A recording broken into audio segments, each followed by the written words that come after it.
avec Marco Benzelli qui fait... Putain.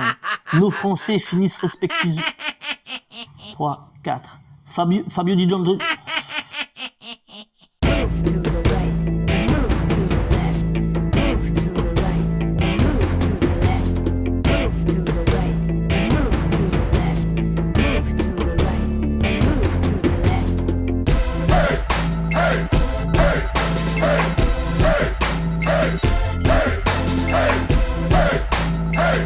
Salut les GPX, bienvenue dans le DGP 974. On est dans le DGP 974 aujourd'hui, donc il y a eu une course de MotoGP aux Pays-Bas, à Assen ce week-end, mais pas que. Il y a eu aussi la compétition à l'île de la Réunion sur la piste de la Jamaïque, la 4e manche de monobike. Donc le DGP 974 y était, on a couvert l'événement. On vous prépare une grosse vidéo spécialement dédiée à la 4e manche. Donc on a recueilli les témoignages du président de la Ligue de la Réunion, des organisateurs, des compétiteurs. On a filmé les départs aussi, des courses. On prépare un gros format là-dessus que vous pourrez retrouver sur notre chaîne YouTube et qui sera annoncé sur nos réseaux sociaux. Donc je vais rapidement vous expliquer comment ça s'est passé un peu mon dimanche. J'ai eu un dimanche moto, mais spécialement moto. Déjà depuis samedi, il y a eu la course sprint. Donc j'étais à la Jamaïque pour la 4e manche de monobike. J'étais sur le bitume. Merci au club Team Motoshop pour cette opportunité. Et le soir, en rentrant sous la pluie, je précise, et sous le et de nuit, donc j'ai eu le replay et j'ai regardé la course de Pays-Bas. Et quelle course! Il y a eu du combat, il y a eu des chutes, et puis forcément il y a eu la victoire de Marquez. Donc on va en parler un peu plus. La course de Pays-Bas à Assen, débrief maintenant.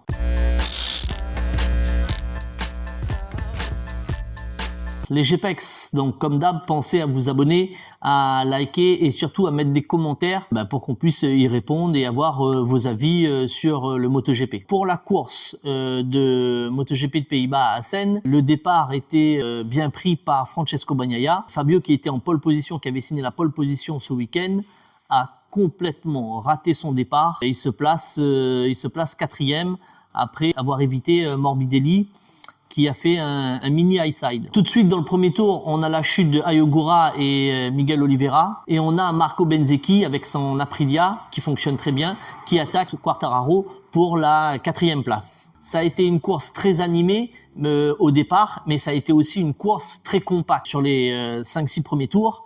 Et après, Marquez a réussi à se détacher et à amener avec lui un petit groupe avec lui. Marc Marquez s'empare de la 2e place de son frère au 2e tour et commence à poursuivre Bagnaia.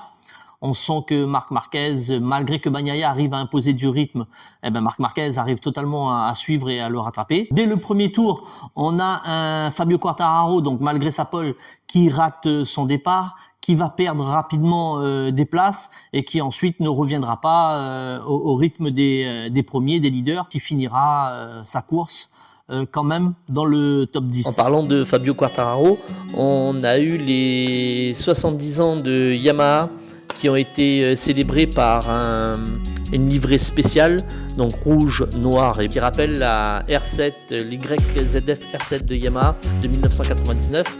Moi j'ai trouvé ça très joli. Donc les deux écuries y ont participé, la team officielle Yamaha, mais aussi la team Pramac avec Oliveira et Miller. Franchement, j'ai trouvé ça joli. Voilà pour les 70 ans de Yamaha. Place au débrief. On a ensuite donc dès le tour 2 un petit combat avec Alex Marquez et Pedro Acosta.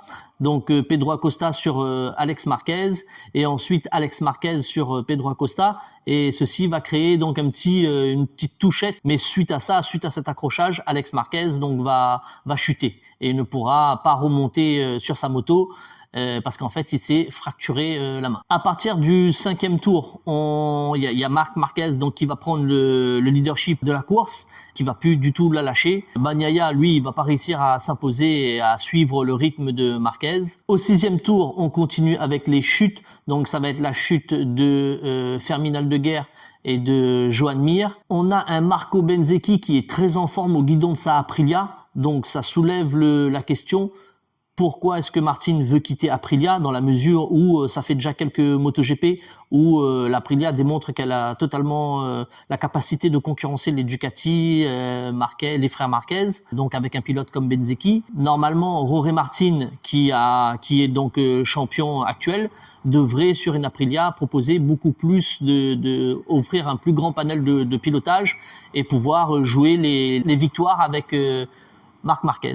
Donc au 8e tour, on a Marco Bezzecchi en forme qui va donc doubler Francesco Bagnaia et qui va lui prendre le podium parce qu'il va le doubler pour prendre la 3e place. Acosta va s'en mêler et va aussi doubler Bagnaia pour la 4e place. Donc on a jusqu'en milieu de course à peu près, on a donc un quatuor de Marc Marquez, Bezzecchi, Acosta et Bagnaia. Au 14e tour, on va avoir donc le regain de compétition de Francesco Bagnaia qui va donc dépasser et récupérer sa 3e place, donc sa place sur le podium à Pedro Acosta. On a Maverick Viñales qui est en forme et qui va donc doubler Franco Morbidelli de la VR46 pour pouvoir prendre la 5e place. Et Franco Morbidelli va dégringoler puisqu'il va se faire aussi doubler après par Fabio Di Giannantonio qui lui récupérera donc la 5e place.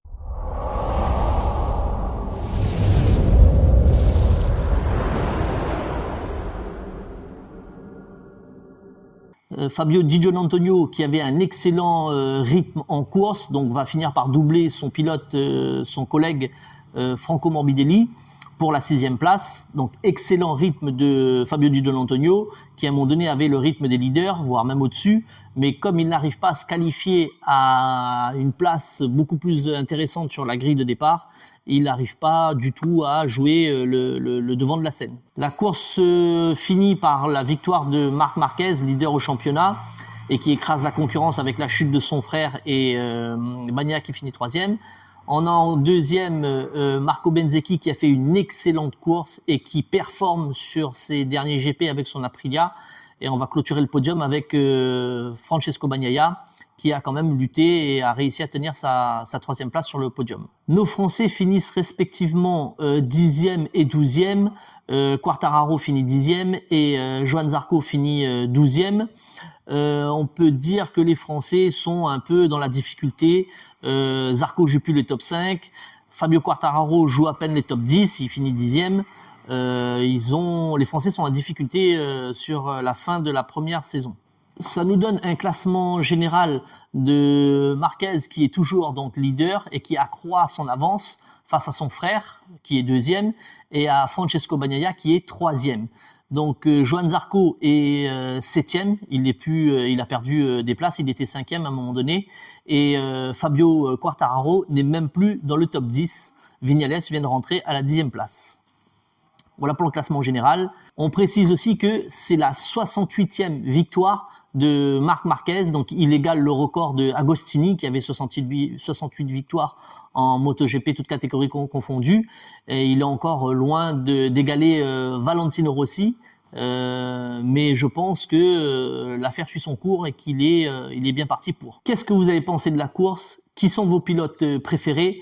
Faites-nous part un peu de vos avis, qu'on puisse débattre. Quel est pour vous le pire pilote? Pour moi, c'est Joan Mir qui a encore chuté. Quel est pour vous le meilleur pilote?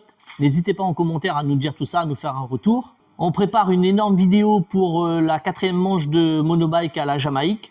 Donc restez connectés, tout ça arrivera sur les réseaux sociaux et ça sera visualisé sur notre chaîne YouTube. Les GPEX, le débrief du MotoGP de Pays-Bas à Assen est terminé. Je vous remercie. Je remercie tous ceux qui soutiennent, qui commentent et qui likent. Force à vous. Et puis, on revient bientôt. La prochaine course, ce sera MotoGP en Allemagne. Le DGP 974 sera présent au retour le lundi pour le débrief. Restez connectés.